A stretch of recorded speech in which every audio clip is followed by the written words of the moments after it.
बिस्मिल्लाहिर्रहमानिर्रहीम। अस्सलाम वालेकुम नाज़रीन, आप यूट्यूब चैनल देख रहे हैं, मैं इमरान खान हूँ। अब आबिद शेर अली साहब के झगड़े से बात शुरू करते हैं। पॉलिटिकल टेम्परेचर बहुत ज़्यादा हाई हो गया है पाकिस्तान में, ख़ास तौर पे PMLN और PTI के दरमियान मामलात बहुत बढ़ गए हैं। इसमें आबिद शेर अली साहब का एक झगड़ा हुआ है और उन्होंने बड़ी गंदी ज़बान का इस्तेमाल किया लंदन के एक रेस्टोरेंट में। वो क्या हुआ, आबिद शेर अली का क्या कहना है, वो फैमिली क्या कह रही है और एक्चुअली ये सिचुएशन क्यों पैदा हुई, ये आपको बताते हैं। फिर आपको ये बताते हैं कि मरीम नवाज़ साहिबा और जमायमा साहिबा के दरमियान जो ट्विटर के ऊपर एक दूसरे के ख़िलाफ़ ट्वीट आए, वो क्यों आए, उसका बैकग्राउंड क्या है। और फिर आपको ये बताते हैं कि पॉलिसी के तहत कौन क्यों ऐसा कर रहा है। इसी खबर में मैं आपको ये भी बताऊंगा कि उस्मान मिर्ज़ा, जो बड़ा ज़ालिम आदमी है, हैवानियत जिसने की थी इस्लामाबाद में, उसके साथ अब क्या हो रहा है और वहाँ से क्या लेटेस्ट खबर है। सबसे पहले तो आप ये आबिद शेर अली वाला मामला आप समझ लें ज़रा थोड़ा सा। इसमें हुआ ये कि आबिद शेर अली साहब एक रेस्टोरेंट में आए। दोनों का मौक़िफ़ पहले आप सुन लें। वो फैमिली ये कह रही है कि आबिद शेर अली आए, हम क्यू में खड़े थे, इंतज़ार कर रहे थे। आबिद शेर अली साहब ने लाइन को बाईपास किया और एक टेबल पर जाकर बैठ गए। हमें इस बात की बड़ी तकलीफ़ हुई, हमें भी एक टेबल मिल गई बाद में, और हम जाकर साइड पे अपनी टेबल पे बैठ गए। अब दोनों टेबलों के बीच में फ़र्क था। ये उस फैमिली ने तस्लीम किया कि उनके वालिद साहब ने पहचान लिया कि ये तो पॉलिटिकल फैमिली है, आबिद शेर अली। और फिर जो वो फैमिली के अंदर मौजूद खातून थी, वो उठकर वहाँ प्रोटेस्ट करने के लिए आबिद शेर अली की टेबल तक गई और वहाँ जाकर उन्होंने एहतजाज किया कि आपने लाइन क्यों तोड़ी है, और आप लोग पाकिस्तान से खाकर आ जाते हैं और वहाँ पे आपने लूट मार की है, यहाँ पे भी आप लाइनें तोड़ रहे हैं। ये कोई पाकिस्तान नहीं है जहाँ आपकी मनमानी चले, ये बरतानिया है, यहाँ तो रूल ऑफ लॉ है और यहाँ आपको लाइन में आना चाहिए था। उन्होंने एहतजाज किया। आबिद शेर अली साहब ने खड़े होकर गालियाँ देनी शुरू कर दी और वो बड़ी गंदी गालियाँ दी उन्होंने। अच्छा, उनके जो हस्बैंड हैं वो फिल्म बना रहे थे, आबिद शेर अली साहब गालियाँ दे रहे थे, वो खातून भी बोल रही थी, हस्बैंड भी उनके बोल रहे थे। लोग इकट्ठे होना शुरू हो गए, लोगों ने वीडियोज़ बनाई और वहाँ एक तमाशा लग गया। थोड़ी देर के बाद जो इंतज़ामिया थी वहाँ की रेस्टोरेंट की, उन्होंने मामला रफा दफा करवाया और दोनों पार्टीज़ को अलग अलग किया और फिर वो फैमिली वहाँ से चली गई। बल्कि आबिद शेर अली साहब के बकौल उस फैमिली को वहाँ से निकाल दिया गया, जबकि उस फैमिली के बकौल हमारे साथ कोई ज़बरदस्ती नहीं की गई। अब इसमें यह मौक़िफ़ था उस फैमिली का। आबिद शेर अली साहब ने वो कागज़ दिखाया, उन्होंने कहा जी ये वो कागज़ है, मैंने पहले से बुकिंग करवाई हुई थी, मैं यहाँ पे इस रेस्टोरेंट में खाना खाने आया था, क्योंकि हमारी पहले से बुकिंग थी, हमारी टेबल मौजूद थी, हम जाके अपनी टेबल पे बैठ गए।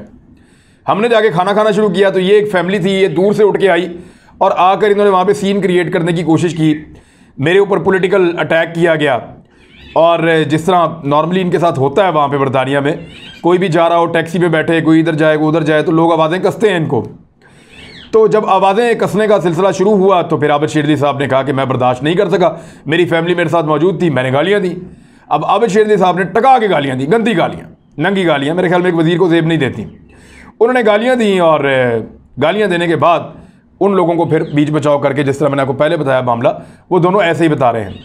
आबिद शेर अली का इल्ज़ाम है कि वो पाकिस्तान तहरीक-ए-इंसाफ के लोग हैं। उन लोगों का कहना है कि जी हम सिर्फ पाकिस्तानी हैं, हमारा किसी पॉलिटिक्स से कोई ताल्लुक़ नहीं है। तो ये तो हो गई कहानी सादी।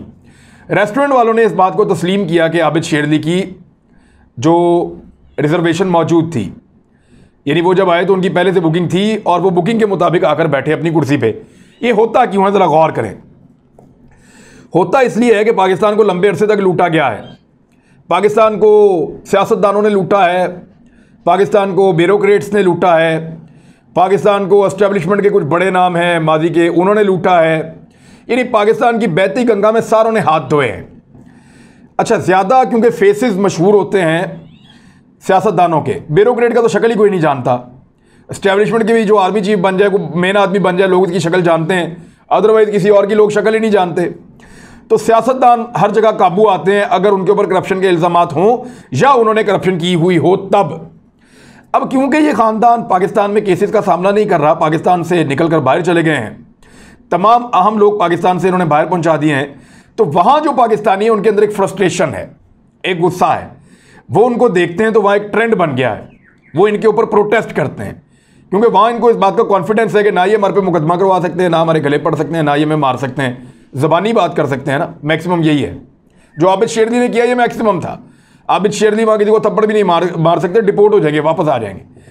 तो ये वहाँ के लोगों को ये एतमाद है जो पाकिस्तानी वहाँ रहते हैं, वो फिर इनके मुंह के ऊपर आकर इनको बुरा भला कहते हैं। वो इनको कहते हैं कि तुमने ये गलत किया, तुमने ये लूट मार की, तुमने वो लूट मार की। अब ये समझते हैं कि हमारे साथ ज़्यादती हो रही है, ये हमारे ऊपर ये जुल्म हो रहा है, हम अपनी फैमिली के साथ खाना खाने आए हैं, खाना भी नहीं खा सकते, हमारा ईद का दिन भी ख़राब किया जा रहा है। आपने देखा होगा कि नवाज शरीफ के घर के बाहर वहाँ पे लोग आ जाते हैं और चोर चोर के नारे लगाते हैं, लोग गुजरते हुए गाड़ियों में ज़ोर ज़ोर से चोर चोर कह के जाते हैं, तो करप्ट इनको कह के जाते हैं। तो इस बात से इनको बहुत तकलीफ़ होती है। एक दफ़ा लड़ाई भी हो गई थी, नवाज शरीफ का नवासा और पोता लड़ पड़े थे कुछ लड़कों से, वहाँ पे वो झगड़ा भी हो गया था, बाद में गिरफ्तारियाँ भी हुई थी, फिर जमानतें हो गई थी। तो अब आबिद शेर अली जो है वो अपनी फैमिली के साथ मौजूद है।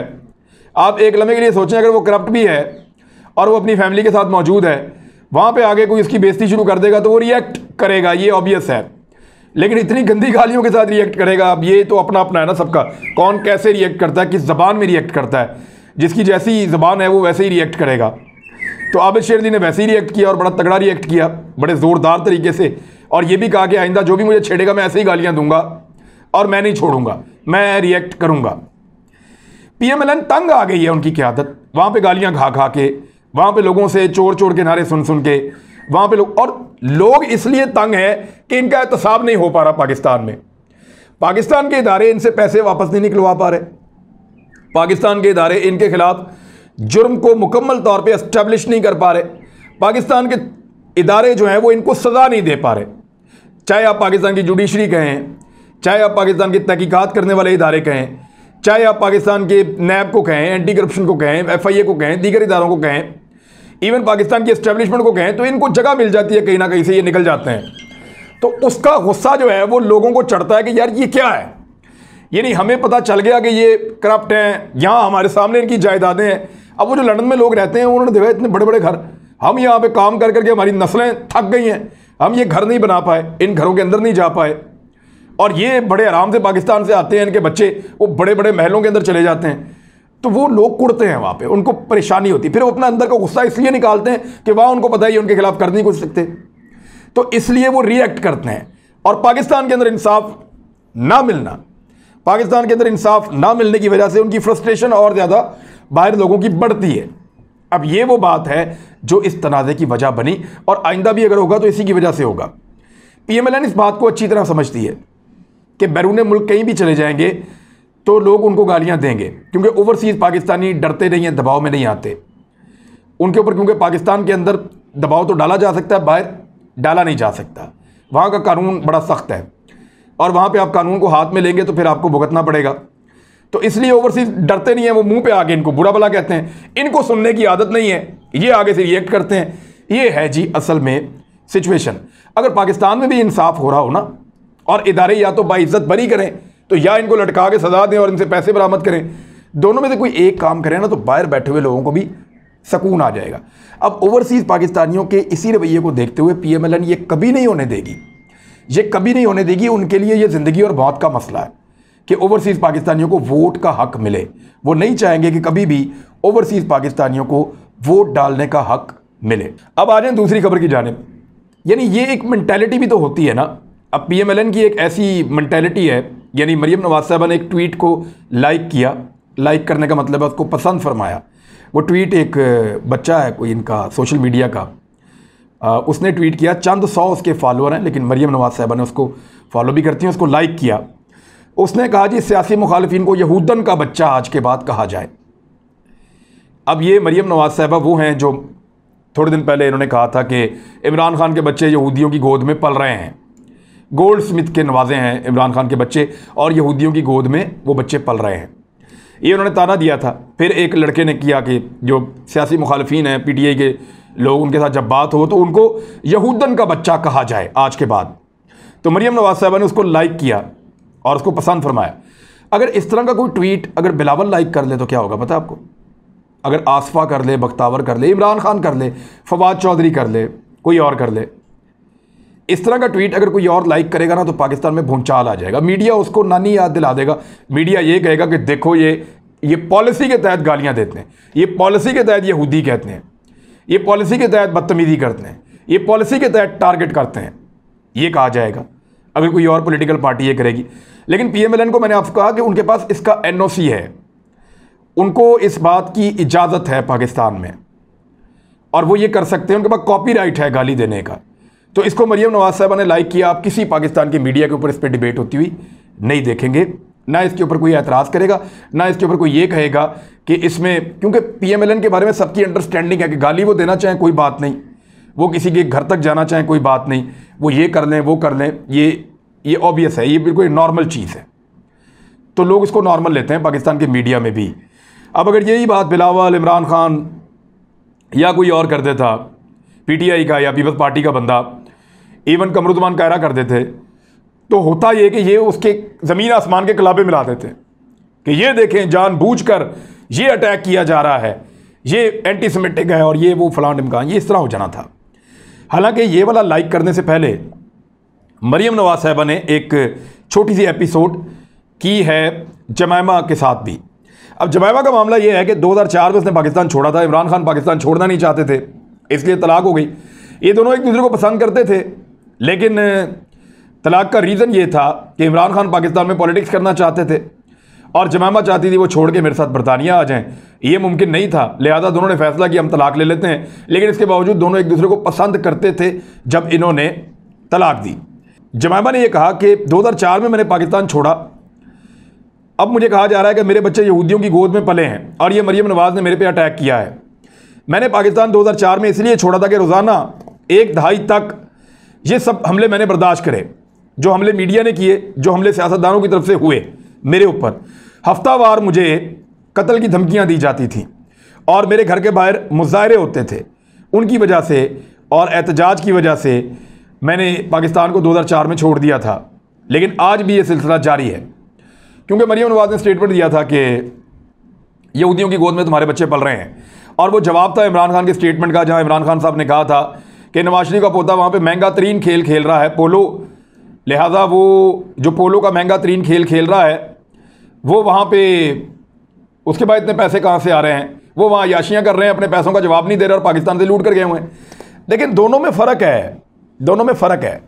फ़र्क ये है कि इमरान खान ने एक यहूदी को मुसलमान करके शादी की, वहाँ बच्चे पैदा हो गए, तलाक हो गई, वो बच्चे साथ ले गई खातून, और वो छोटे थे, इमरान खान साहब पॉलिटिक्स को टाइम देना चाहते थे, छोड़ दिया। अब वो बच्चे वहाँ पे हैं, उन बच्चों के बारे में मैं कोई उनका वकील नहीं हूँ जो मैं उनके बारे में बताऊँ, लेकिन लोग जानते हैं वो क्या कर रहे हैं और कैसे हैं। अब एक ख़ानदान ऐसा है जो अपनी मर्ज़ी से भाग के बाहर गया हुआ है बरतानिया, उन्होंने वहाँ प्रॉपर्टीज़ बनाई हुई हैं, वो गैर मुस्लिमों का देश है, अपना देश छोड़ के उस देश में रहते हैं, उसको प्रेफर करते हैं, उसको पसंद करते हैं, अपना इलाज वहाँ करवाते हैं, अपने मकान वहाँ बनाते हैं, अपना बिजनेस वहाँ करते हैं, अपने बच्चे पोलो वहाँ खेलते हैं। ये दोनों केसेस के अंदर फ़र्क है थोड़ा, मुझे ऐसा लगता है। जहाँ कौमी दौलत का मामला आता है वहाँ आप उंगली उठा सकते हैं, लेकिन जहाँ ज़ाती नौइयत के मामला आते हैं आप वहाँ कैसे उंगली उठा सकते हैं। लेकिन मरियम नवाज साहबा क्योंकि एक माँ है तो उनको इस बात पे गुस्सा आया और उन्होंने उसका जवाब दिया। इस पे जमैमा ने जब शिकवा किया तो मरियम नवाज ने कहा कि मुझे आप में कोई दिलचस्पी नहीं है, आपके बच्चों और ज़ाती ज़िंदगी में मुझे कोई दिलचस्पी नहीं, क्योंकि मेरे पास करने के लिए इससे बहुत कुछ बेहतर है, कहने के लिए भी इससे बहुत कुछ बेहतर चीज़ें हैं। मगर आपका साबका शौहर अगर दूसरों की फैमिली को घसीटेगा तो ऐसा कुछ मुझे कहना पड़ेगा, सिर्फ आप अपने साबका शौहर को जिम्मेदार कह सकती हैं, ये मरियम ने उनको कहा। लेकिन उसके बाद फिर उन्होंने ये सियासी मुखालफिन को यहूदन का बच्चा कहा करें आज के बाद, इसको लाइक भी किया, यानी ये मेंटेलिटी भी शो की कि एक्चुअली वो पॉलिसी के तहत ये कर रही हैं और वो ये करना चाहती हैं। नफरत को तो ये लोग फैलाते हैं। थोड़े दिन पहले इमरान खान के निकाह की एक फ़ोटो है, उसको फोटोशॉप करके उसमें उस्मान मिर्ज़ा को बिठा दिया। उस्मान मिर्ज़ा के बारे में आपको बताता हूँ कि उसके साथ अब क्या हुआ है और इस वक्त सिचुएशन क्या है। लेकिन उस्मान मिर्ज़ा को वहाँ पे बिठा दिया और उसको भी प्रमोट किया मीडिया सेल के ज़रिए से। तो ये तरीका वारदात है, इसमें ज़्यादती दोनों तरफ से वारदात होती है। पीटीआई के लोग भी बाद ज़्यादती करते हैं, यानी मरियम नवाज साहबा के वो किस्से अजीबोगरीब किस्म के और उनके किरदार के ऊपर उंगली उठाते हैं कि जी कोई देखें वो अगर था भी कुछ तो वो ज़ाती था ना। ज़ाती ज़िंदगी इमरान खान की है, ज़ाती ज़िंदगी मरियम नवाज की है। वो माजी में जितने मर्जी बुरे रहे हों, माजी में जो मर्जी किया हो, उसके ऊपर आप ज़ाती ज़िंदगी पे छोड़ दें। हाँ, जिसने करप्शन की है उससे उसका हिसाब मांगा जाए, जिसने मुल्क को नुकसान पहुंचाया, रियासत को नुकसान पहुंचाया, उससे हिसाब मांगा जाए और उससे पूछा जाए। जिसने लोगों के लिए अच्छा किया वो अच्छा है, जिसने बुरा किया वो बुरा है, ये होना चाहिए। अगर आप ज़ातियात पे जाएंगे, कीचड़ उछालेंगे, गैराजों के अंदर घुसेंगे और आप ये कहेंगे जी कि मरियम नवाज़ और कैप्टन सफदर और फलां और ढिमका और ये कहानियाँ आप सुनाएंगे, तो इस तरह तो सबकी बहुत सारी कहानियाँ हैं। इस तरह तो इमरान खान साहब के ऊपर भी उंगलियाँ उठा सकते हैं लोग। तो ये अच्छी बात यह है कि एक दूसरे की किरदार कुशी के बजाय पॉलिटिक्स और गवर्नेंस के ऊपर बात करें, इश्यूज़ के ऊपर बात करें। हाँ, करप्शन पे बात ज़रूर करें। और इमरान खान साहब का जो सवाल था वो करप्शन के हवाले से था कि वहाँ पे और एक्चुअली तनकीद नवाज शरीफ पे थी, उस बच्चे पे नहीं थी। तनकीद नवाज शरीफ पे थी। वो बच्चा तो वहाँ बेचारा पोलो खेल रहा है, उसने तो 2 नंबरी की भी नहीं और उसने तो लूट मार भी नहीं की। वो बच्चे ने, वो तो वहाँ पे रहता है, पढ़ता है, खेलता है, जैसे उसकी माँ बाप कहते हैं वैसे ही कर रहा है। वो अभी तक उसने खुद तो नहीं लूटा ना। लूट मार अगर की है और केसेस चल रहे हैं और किसी की ज़मीन बिकी है या किसी की ज़मीन कुड़की हुई है तो वो तो नवाज शरीफ है ना। तो नवाज शरीफ से जवाब मांगा जाएगा। और इमरान खान ने एक्चुअली नवाज शरीफ पे तनकीद की थी, वो पोते का मैच देख रहा वहाँ पे, और ये सारी बात है। अब आ जाए उस्मान मिर्ज़ा पे कि उसके साथ क्या हुआ। उस्मान मिर्ज़ा को अभी जेल भेज दिया गया है और जेल में उसका बड़ा शानदार इस्तकबाल हो रहा है। ये मैं आपको बता देता हूँ, क्योंकि एक वज़ीर ने ये बात मुझे बताई कि एक और वज़ीर ने जेल वालों से रब्ता किया था और बातचीत जब, क्योंकि बड़ी तकलीफ थी इस इशू पे, तो उसने कहा था ये शख्स जब आए तो इसको जेल में कोई प्रोटोकॉल नहीं देना। इस शख्स को जेल के अंदर कोई ताकतवर आदमी होते हैं ना, अमीर आदमी होते हैं, जेल में जाते हैं, जाके प्रोटोकॉल ले लेते हैं, तो इसको कोई प्रोटोकॉल नहीं देना। आना तो इसने जेल में ही है, अडियाला में। अब जब वो जेल गया है तो वहाँ उसको प्रोटोकॉल उल्टा मिल गया और जेल में इनके साथ वो सलूक कि जो होना चाहिए था, जिसके ये असल में हकदार थे। और इनको सबक सिखाया जा रहा है कि आज के बाद किसी की इज्जत के साथ ऐसे नहीं खेलना। लेकिन मैं फिर यही कहूँगा कि पहली गलती उन 2 लड़का लड़की की थी जिन्होंने कुछ हुदूद को पार किया, जो ना हमारे रिलीजन में है ना हमारे मुआशरे में है। माँ बाप की भी होती है कि माँ बाप बच्चों को ऐसे छोड़ देते हैं, उन पर नज़र ही नहीं रखते। लेकिन जो इसने किया उसकी तो कोई जस्टिफिकेशन ही नहीं है। इंतहाई बुरा और इंतहाई गलीज कदम इस शख्स ने उठाया था और इसकी कोई माफ़ी नहीं होनी चाहिए और माफ़ी इसको मिल भी नहीं रही। अच्छी खबर मैं आपको ये बता रहा हूँ कि अडियाला जेल के अंदर इसकी अच्छी खातिर तवाज़ो जो है वो हो रही है। मैंने वहाँ से एक सोर्स के ज़रिए से इंफॉर्मेशन भी ली है। तो इससे तो सारे ही बहुत नफरत करते हैं, जो घिनौना खेल इसने खेला उसमें। इसमें एक और जो इसका शरीक मुलजिम है अदारस भट्ट, उसके ऊपर भी एक और इल्ज़ाम भी है और वो ये है कि उसने एक जिम के मालिक और उसकी बीवी के ऊपर भी टॉर्चर किया था। इन्होंने कुछ और इस तरह के वाक़यात भी किए हैं और कोई 14 लोग जो हैं वो इस सारे खेल के अंदर नज़र आ रहे हैं। कोई 11 लाख से ज़्यादा पैसे भी इन्होंने हथियाए हैं इस तरह ब्लैकमेल करने के बाद। तो ये हक़ाइक़ आहिस्ता आहिस्ता सामने आ रहे हैं, लेकिन जेल के अंदर उसकी अच्छी खातिर तवाज़ा हो रही है। ऐसे नहीं जैसे सियासतदान जेल में जाएँ और B क्लास मिल जाए, ऐसा नहीं हो रहा। अब तक के लिए इतने, अपना ख्याल रखिएगा, अपने इस चैनल का भी। अल्लाह हाफ़िज़।